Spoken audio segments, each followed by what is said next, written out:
اور ان کے پہ کیوں تشدد کر رہی ہیں؟ ان کو اتنا ظلم ہو رہا ہے، خون و خون میں نہائے ہوئے بچے،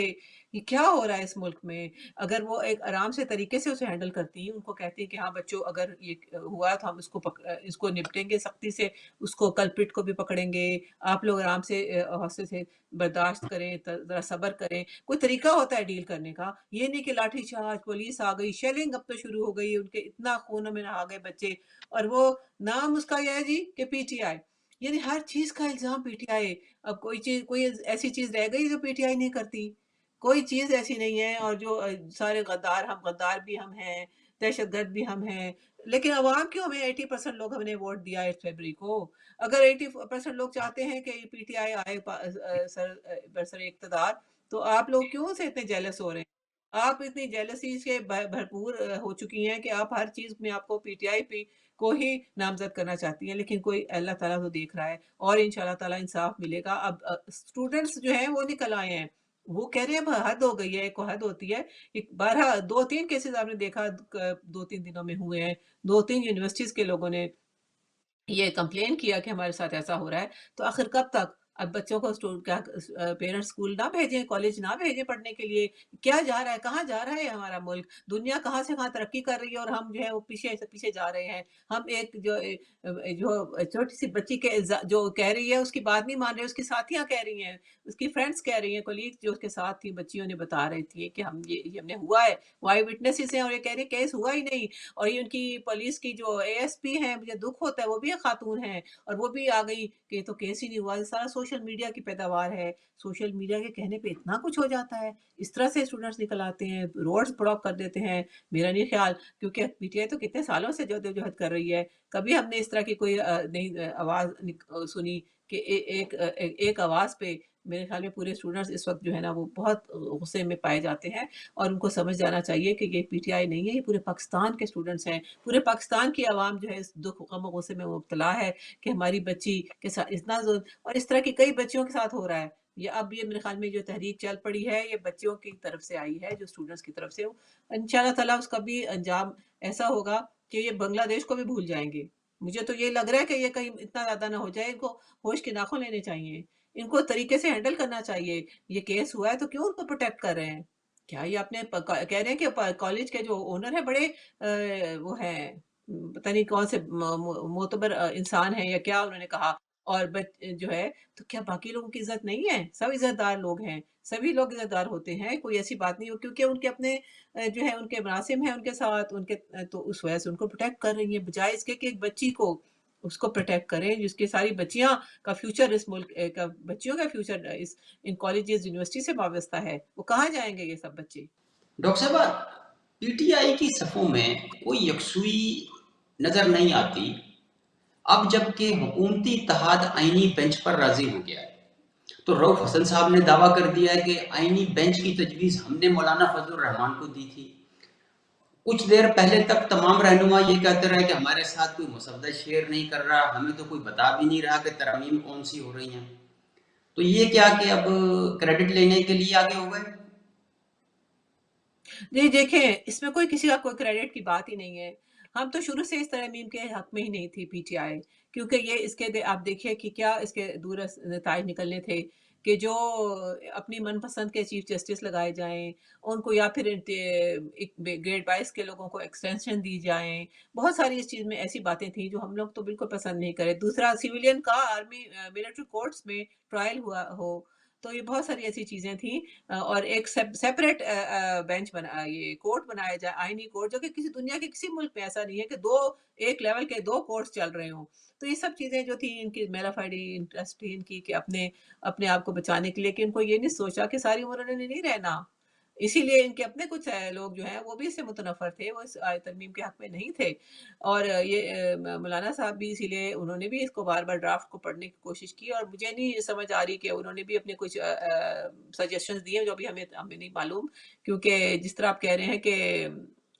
پہنچ نہیں رہی نیوز ساری ہم تک، کوئی کچھ کہہ رہا ہے کوئی کچھ کہہ رہا ہے، تو ابھی آہستہ سب کلیریفائی ہو جائے گا کل تک کہ کیا چل رہا ہے۔ سلمان اکرم راجہ نے ابھی تھوڑی دیر پہلے میں سننی سے کی پریس کانفرنس کرنی تھی، میرے خیال میں وہ ایک بہت سمجھدار وزیر قانون دان ہے، وہ اس کو صحیح کلیئر کر کے بتائیں گے کہ یہ جو ہے ہم نے کس نقطے پہ ہم نے ان کے ساتھ بیٹھے ہیں مولانا صاحب کے ساتھ، اور ان میں یہ آئینی بینچ والا جو ہے اس میں بھی وہ شاید دیکھتے ہیں کہ کیا بنتا ہے یا نہیں بنتا۔ بہرحال اس میں بہت ایک خوفناک نقطہ یہ بھی ہے کہ چیف آف آرم اسٹاف کو جو ہے وہ پرائم منسٹر نہیں لگائیں گے، اور وہ جو ہے وہ ان کی مدت جو ہے وہ جو ہے مقرر کر دی جائے گی، اس کو کوئی نہیں چھیڑ سکے گا، اور وہ چاہے اب 6 سال کی ایکسٹینشن دے دی جائے ان کو یا جو بھی ہو۔ تو یہ جو ہے نا اپنی منمانی، یہ سب لوگ اپنی منمانی کرنے کے اوپر ملے ہوئے ہیں، ساری پارٹیز، کیونکہ یہ تو گورنمنٹ ہی لیجیٹیمیٹ نہیں ہے، یہ ترمیم لا کیسے سکتی ہے؟ سب سے بڑی بات کہ یہ 47 فارم کی پیداوار جو کہ ہارے ہوئے لوگ ہیں، وہ سارے لوگ ان میں میجورٹی اس میں جو ہے جو جن کی اگر پراپر ان کا آڈٹ ہو الیکشن کا تو ڈیسیٹ ہو جائیں، تو یہ ترمیم کس طرح سے لا رہے ہیں؟ دوسرے سینٹ میں ہمارے کے پی کے کی نمائندگی نہیں ہے، اور یہ ایون نیشنل اسمبلی میں ریزرو سیٹس نہیں ہیں، جو ہم لوگوں نے اتنی سیٹیں جیتی ہیں پی ٹی آئی کے بیکڈ کینڈیڈیٹس نے، ان کے بیس پہ ہمیں سیٹس ملنی چاہیے تھی، جو کہ سپریم کورٹ نے فیصلہ بھی تفصیلی دے دیا، لیکن مجال ہے جو کوئی ایکشن ہو اس پہ، کوئی جو نہیں رہوں گی الیکشن کمیشن کے کان پہ، وہ تو ہماری سیٹیں دینے کو تیار نہیں، بلکہ ہم نے سنا ہے کہ وہ دوبارہ انہیں کو دے دیں گے نون لیگ والوں کو۔ تو یہ کہاں کا جنگل کا قانون ہے؟ یہ کیا ہو رہا ہے اس ملک میں؟ یہ کیا ترمیم ہے اور کیا نہیں ہے؟ یہ کل سب کچھ کھل کے سامنے آ جائے گا انشاءاللہ۔ یہاں وقت ہوا ہے بریک کا، بریک کے بعد سوالات کا سلسلہ جاری رکھیں گے۔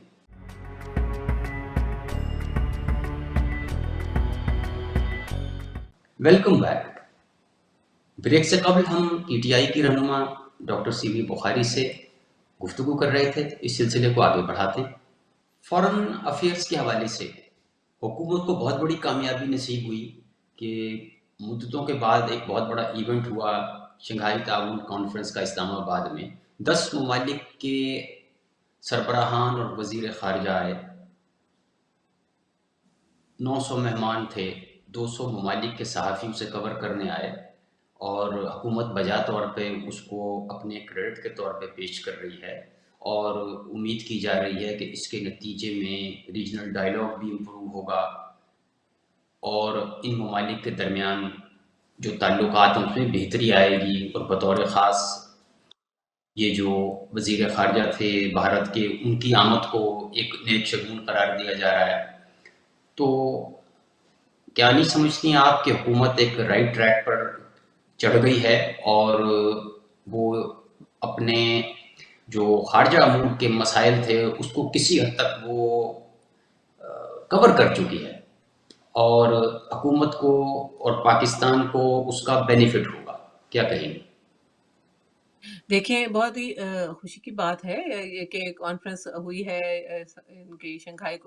تعاون تنظیم کی، تو بہت اچھی بات ہے کہ ہم لوگوں کو اب اس طرف کیونکہ ہم نے ہمیشہ سے امریکہ کے اشاروں پہ چلے ہیں اور بہت ہم نے نقصان اٹھائے ہیں اپنی وار اور جو اگینسٹ ٹیررزم پہ، اور اس طرح سے جو جس کے اوپر ہم نے ایبسولوٹلی ناٹ کہا تھا، جس کی سزا بھی ملی تھی، لیکن اب اگر ہمیں رشیا اور چائنا کی طرف جانے کا، تو یہ ہم لوگوں کا انیشیٹو بھی یہی تھا کہ ہم ان ممالک کے ساتھ جو ہمارے نیبر ہے چائنا ہے، ان کے ساتھ مل کے تعاون کے ساتھ کوئی سی پیک پہ کام ہو، بہت سارے کام ہو۔ تو یہ انڈیا ہمارے نیبر، ہم نے تو جب ہمارے پرائم منسٹر بنے تھے خان صاحب، تو پہلے ہی دن انہوں نے کہا تھا کہ آپ ایک قدم بڑھائیں، میں 2 قدم بڑھاؤں گا، انڈیا کو دوستی کا پیغام بھجوایا تھا۔ لیکن انہوں نے پھر جب 2019 میں جب آرٹیکل 37 ریووک کیا گیا کشمیر کے اوپر، جب انہوں نے قبضہ کرنے کے لیے اپنے انڈینز وہاں پہ جانا شروع ہوئے، اور بہت سارے جو ہے نا یہ ختم ہو گیا، اس کا رائٹس ختم ہو گئے ان کے، تو پھر اس پہ ہم نے کہا کہ اب جب تک یہ آرٹیکل پہ آپ دوبارہ سے نہیں جاتے، ہم آپ سے کوئی نہیں بات کریں گے۔ لیکن ابھی تک وہ اسی پہ اڑے ہوئے ہیں انڈینز، اور اگر یہ لوگ آپس میں کر رہے ہیں نیگوسیشنز کریں، ایٹ لیسٹ کشمیر کے کشمیریوں کو ان کا حق دلوائیں، تو پھر بات آگے چلے گی انڈیا کے ساتھ بھی۔ لیکن مجھے نہیں لگتا کہ یہ لوگ، انہوں نے ان کے اپنے ہی ایجنڈے ہیں، جس طرح سے میں دیکھ رہی تھی نواز شریف صاحب انڈین جرنلسٹ کے ساتھ بیٹھے ہوئے ان کے ساتھ بات کر رہے تھے، اور ان جرنلسٹ نے کہا کہ عمران خان نے ہمیں کہا تھا کہ پہلے کشمیر سے قبضہ ہٹایا جائے تو پھر میں آگے بات چلاؤں گا، لیکن اس جرنلسٹ نے بھی یہ بات کر دی۔ تو کیا نواز شریف نے بھی یہ بات کی ہے دوبارہ ان سے؟ نہیں۔ کیونکہ ان کے تو اپنے ایجنڈے ہیں، وہ تو ان کی دوستی نبھا رہے ہیں ان کے ساتھ۔ تو ٹھیک ہے، میں تو اس بات پہ ہم خوش ہیں، ہم تو کہتے ہیں سارے اپنے جو ہے نا ہمسایوں کے ساتھ ہمارے تعلقات ہونے چاہیے، ہمیں ٹریڈ کرنی چاہیے، اور ظاہر ہے ہمیں اس وقت معیشت ہماری جتنی ویک جا رہی ہے، ہمیں بہت ضرورت ہے کہ ہم چائنا کے ساتھ، رشیا کے ساتھ، سب کے ساتھ اپنے مل کے چلیں اور اپنے اکانومی کو بھی مضبوط کریں۔ تو اچھی اگر دیکھتے ہیں اس کے نتائج آہستہ آہستہ سامنے آنے لگیں گے، تو اگر ان لوگوں نے ان پہ ٹرسٹ کیا، ان لوگوں پہ جو اس وقت گورنمنٹ میں بیٹھے ہوئے ہیں، تو پھر انشاءاللہ تبھی بات آگے بڑھے گی۔ مجھے تو یہ ابھی بھی یقین نہیں ہے کہ وہ لوگ سمجھتے ہیں کہ یہ ایک لیجیٹیمیٹ گورنمنٹ ہے، ان کو بھی سب پتہ ہے، نیوز تو سب کے پاس جا رہی ہوتی ہیں کہ یہ لوگ کس طرح سے پپٹس ہیں، کہاں سے آئے ہوئے ہیں، کس طرح سے بیٹھے ہوئے ہیں۔ تو خیر اینی وے، یہ خوش آئند ہے اگر یہ کانفرنس کے اچھے نتائج نکلتے ہیں، ہم تو اس کے لیے بہت پر امید ہے، کیونکہ ہم پاکستان کے لیے ہیں بیٹھے ہوئے، ہم پاکستانی ہیں، اور پاکستان کی جہاں بھی ترقی کی بات ہوگی ہم ساتھ دیں گے۔ میاں نواز شریف صاحب نے صحافیوں سے گفتگو میں اس خواہش کا بھی اظہار کیا کہ نریندر مودی آتے تو زیادہ بہتر ہوتا اور خوشی ہوتی، تو کیا آپ ان کی رائے سے متفق ہیں؟ دیکھیں جی، نریندر مودی نے جس طرح سے وسطائیت کے ریکارڈ بنا رہے ہیں انڈیا میں اور کشمیر میں، تو میرا نہیں خیال کہ ہمیں کوئی اس میں خوشی ہوتی۔ خوشی ان کی اپنی ذاتی دوستی ہے، ان کے جب نواسی کی شادی ہوئی تھی تو 200 بندے لے کر وہ جہاز لے کر آ گئے تھے۔ اسی طرح وہ مریم میں بغیر ویزوں کے ان کے انڈیا کے لوگ آ گئے تھے، جبکہ ہمارا کوئی شخص اس طرح جا سکتا ہے وہاں پہ؟ یہی تو افسوس کی بات ہے کہ یہ ایکول ٹرم پہ بات نہیں کرتے، یہ صرف اپنی بات کرتے ہیں، اپنے ساڑیوں کے تحفے دیتے ہیں، آموں کے تحفے ایک دوسرے ایکسچینج کرتے ہیں، لیکن یہ عوام کے لیے کیا کر رہے ہیں؟ عوام کو اس کا کیا فائدہ پہنچ رہا ہے؟ اصل بات تو یہ ہے کہ ہمارے پیاز، آلو وغیرہ جو ہماری ہیں سبزیاں، وہ اتنی مہنگی ہیں، جبکہ انڈیا میں ان کے ریٹ دیکھیں۔ اگر ہم اس طرح کی ٹریڈ ہوتی جس سے عوام کو بھی فائدہ پہنچتا، لیکن یہ ساڑیوں کے اور آموں کے تبادلے ہوتے ہیں، ایک دوسرے سے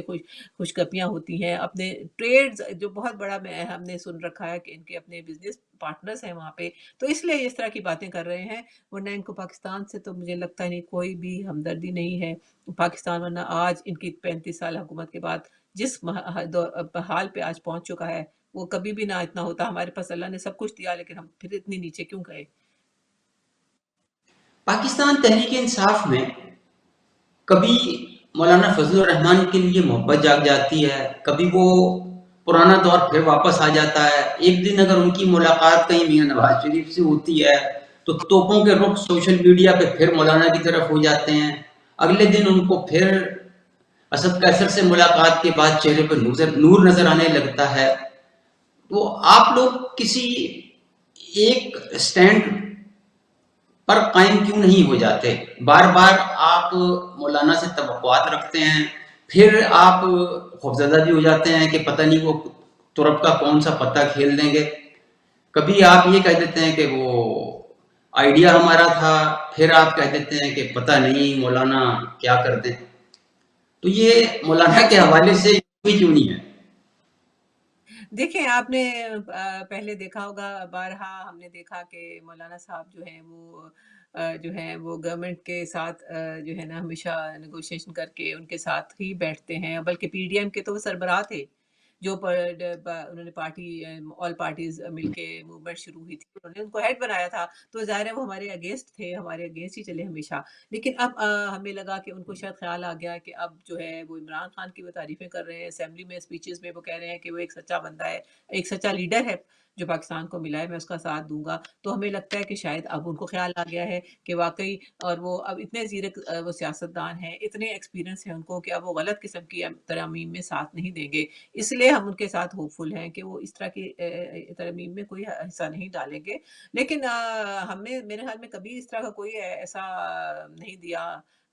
کہ ہم ان کے سے خوفزدہ ہیں یا ہمیں لگ رہا ہے کہ وہ ہمیں چھوڑ رہے ہیں۔ آپس میں بیٹھ کے شاید ذکر کوئی کر دے، لیکن ہم نے اوپنلی تو کبھی ہم نے ایسا کہا ہی نہیں کہ ہمیں ان سے کوئی خطرہ ہے کہ وہ ہمیں چھوڑ جائیں گے۔ ہم تو آج تک یہی کہہ رہے ہیں کہ مولانا صاحب جو ہیں، ہمیں پوری امید ہے کہ وہ ساتھ دیں گے، اس غلط ترمیم میں کسی ترمیم میں ساتھ نہیں دیں گے۔ آخر انہوں نے بھی تو اتنی سیاست کی ہوئی ہے، ان کو بھی معلوم ہے کہ ساری عمر ایک پارٹی نہیں رہے گی حکومت میں، جب یہ چینجز آئیں گی تو سب کو سفر کرنا پڑے گا۔ اس کے نتائج جو ہیں وہ بہت خوفناک ہوں ہوں گے جو یہ ترامیم لے کر آ رہے ہیں، اور سارے ہی کو سفر کرنا پڑے گا جو جو اس میں انوالو ہوگا۔ تو میرا نہیں خیال کہ وہ اس ترمیم میں ہمارے اگینسٹ جائیں گے یا حکومت کے ساتھ ملیں گے۔ تو ہمیں کوئی ایسا کوئی خطرہ نہیں، نہ ہم نے کبھی اس کا اظہار کیا، کوئی اندیشہ ایسا بالکل بھی نہیں ہے۔ ہاں، بیکاز لانگ ٹائم بیک وہ ہمیشہ ہمارے اگینسٹ تھے، اور میں نے جس طرح بتایا، تو اس لیے ہمیں شروع میں ان کے ساتھ کچھ ہمارے پاس وہ ریزرویشنز تھی، لیکن اب ایسی کوئی بھی بات نہیں ہے۔ آپ کی جماعت کے سرکردہ رہنما سابق گورنر پنجاب لطیف کھوسہ صاحب نے کہا ہے کہ کوئی آئینی ترمیم تسلیم نہیں کریں گے اور وکلا جو ہے تحریک چلائیں۔ کیا آپ تحریک چلتے ہوئے دیکھ رہی ہیں؟ دیکھیے، افسوس کی بات ہے کہ جو کچھ وکلاء ہیں ان کو بھی انہوں نے ڈیوائیڈ کر دیا ہے گورنمنٹ میں۔ ظاہر ہے کچھ لوگوں کی ایفیلیشنز تو ہوتی ہیں، کچھ لوگ پی ایم ایل این کے ساتھ ہیں، پیپلز پارٹی کے ساتھ ہیں، کچھ پی ٹی آئی کے ساتھ ہیں، وہ اپنی ایفیلیشنز اپنی جگہ، لیکن جو آئینی ترمیم ہیں اس میں میرے خیال میں وہ سوچ سمجھ کے فیصلہ کرنا چاہیے کہ کیا واقعی یہ ایک جائز ترامیم ہے، یا ان کا کوئی پاکستان کو فائدہ ہے یا عوام کو فائدہ ہے۔ کچھ اس میں کوئی ایسے سوچ سمجھ کے کوئی ترامیم لائی جائیں، تو میرا خیال ہے کہ بہت سارے وکلاء اس وقت بڑے بیٹھے ہیں اور وہ کوشش کریں گے کہ اس کے لیے احتجاج کریں، اور کافی کنونشنز بھی ہوئے ہیں اور لوگ اس پہ اگینسٹ بھی ہیں، لیکن اس کے باوجود جو ہے نا ایک بہت بڑا ایلیمنٹ جو ہے وہ ہے پریشرائز کرنے کا۔ جس طرح سے ہمارے لوگوں کو پریشرائز کیا گیا ترمیم میں ووٹ ڈالنے کے لیے، آپ دیکھ رہے ہوں گے، تو وکیلوں کو بھی پریشرائز کیا جا رہا ہے۔ تو ہر طرف سے خطرہ ہے ہمیں کہ شاید وہ ان کو نہ نکلنے دیں۔ ہمیں ہمارے پروٹیسٹ، ہمارے پیچھے ہے کہ پروٹیسٹ کو جس طرح سے روکا جاتا ہے، سارے کنٹینر سے بند کر دیا جاتا ہے کہ یہ نکلے ہی نہ، اور پھر کہہ دیتے ہیں کہ 2000 بندہ بھی نہیں نکلا، اور جب آپ ان کو تشدد کرتے ہیں، کریک ڈاؤن کرتے ہیں، پھر راستے بند کرتے ہیں، تو یہ ہو سکتا ہے وکیلوں کے ساتھ بھی یہی سلوک ہو۔ لیکن امید ہم تو یہی ہے، حامد خان صاحب بھی بہت اس وقت ایکٹیو ہو چکے ہیں، اور بہت سارے لطیف کھوسہ صاحب ہیں، بہت سارے لائرز ہیں، اتزاز احسن جو کہ حالانکہ وہ پیپلز پارٹی کے ہیں، سینئر رہنما ہیں، لیکن وہ بھی یہ کہہ رہے ہیں کہ ہر قسم کی غلط قسم کی ترمیم میں ہم نکلیں گے، ہم ساتھ نہیں دیں گے حکومت کا۔ آپ کی جماعت نے جمعے کو ملک بھر میں ہر ضلع اور تحصیل میں دھرنا یا احتجاج کی کال دی ہے۔ دوسری جانب پنجاب کی حکومت نے تمام صوبے میں دفعہ 144 کا نفاذ کر دیا ہے۔ پھر کوئنسیڈنس یہ ہے کہ کل مخصوص نشستوں کا فیصلہ آنے کا امکان بھی ظاہر کیا جا رہا ہے الیکشن کمیشن کی جانب سے۔ پھر سینٹ کے اجلاس کی طلبی بھی ہو گئی ہے، تو آپ کا سیاسی وجدان کیا کہہ رہا ہے، کیا ہونے جا رہا ہے؟ دیکھیے، میں آپ کو پہلے ہی کہہ رہی تھی کہ یہ ہمیں شک تھا کہ جو ریزرو سیٹس ہیں، جو کہ ایک سپریم کورٹ کا تفصیلی فیصلہ آ چکا ہے کہ وہ ریزرو سیٹس جو ہیں وہ politically backed P T I backed candidates تھے، ان کے توسط سے ہمیں پی ٹی آئی کو ملنی چاہیے، لیکن انہیں الیکشن کمیشن نے تو نہ ماننا ہے، نہ ان پہ کوئی کنٹیمپٹ لگتا ہے۔ یہ ساری چیزیں جو ہے نا، جو کہاں لے کے جا رہے ہیں ملک کو، لیکن اب یہ ان کو دوبارہ بلائیں گے اگر انہیں مخصوص نشستوں پہ، انہیں لوگوں کو جو کہ لیجیٹیمیٹ نہیں ہے۔ خیرات کی کیا زکوٰۃ ہے؟ یہ خیرات ہے کیا کہ آپ ان کو دے دیں، ان کو بانٹ دیں؟ تو یہ بہت ہی زیادتی ہوگی، میں سمجھتی ہوں اگر اس طرح سے ہوا۔ دوسرے سینٹ کا اجلاس تو بلا لیا گیا ہے، اور تیسری بات، جیسے ہم لوگوں نے یہ اب تو اس وقت اسٹوڈنٹس نکلے ہیں، جیسے اسٹوڈنٹس نے پروٹیسٹ شروع کیے، انہوں نے دفعہ 144 لگا دیا۔ پھر اس کے بعد اب ہم لوگوں نے اعلان کیا کہ ہم جمعے کی نماز کے بعد پورے پاکستان میں ہر جگہ سے ہم احتجاج کریں گے، تو اس کے لیے انہوں نے دفعہ 144 لگا دیتے ہیں۔ فوراً ہی ان کو یہ ہوتا ہے کہ یہ لگا دیں گے اور ہمارے لوگوں کو پکڑنا شروع کر دیں گے۔ آخر کون سا ملک ہے جہاں پہ ہمیں احتجاج کا بھی حق نہیں ہے؟ ہمارے لوگوں کو کریک ڈاؤن کر رہے ہیں، ہمارے ان کے لوگوں کو ہراساں اس طرح بری طرح سے کر رہے ہیں، خواتین کو گھروں سے اٹھایا جا رہا ہے، بچوں کے پہ تشدد کیا جا رہا ہے۔ یہ میرے خیال میں بنانا ریپبلک ہے، یہ کوئی اتنا ظلم کا نظام آج تک ہم نے نہیں دیکھا تھا، لیکن میرے خیال میں ایک لیڈر بھی آج تک ایسا نہیں آیا تھا جو ان کے آگے ڈٹ کے کھڑا ہو جائے۔ تو شاید اسی کی ان کو سزا پورے قوم کو بھگتنی پڑ رہی ہے، لیکن قوم اب جاگ گئی ہے، وہ کہہ رہے ہیں ہم برداشت کریں گے ظلم، جو مرضی دفعہ لگائیں، ہم نے نکلنا ہے اپنے احتجاج کے لیے، اپنے حقوق کے لیے آواز بلند کرنی ہے، اور میرے خیال میں سب نکلیں گے کل۔ اب دیکھیے کیا ہوتا ہے آگے۔ بہت شکریہ جی آپ کا۔ خواتین حضرات، یہ تھا آج کا پروگرام، امید کرتا ہوں کہ پسند آئے گا۔ اگلے پروگرام تک اجازت دیجیے، تب تک اللہ حافظ۔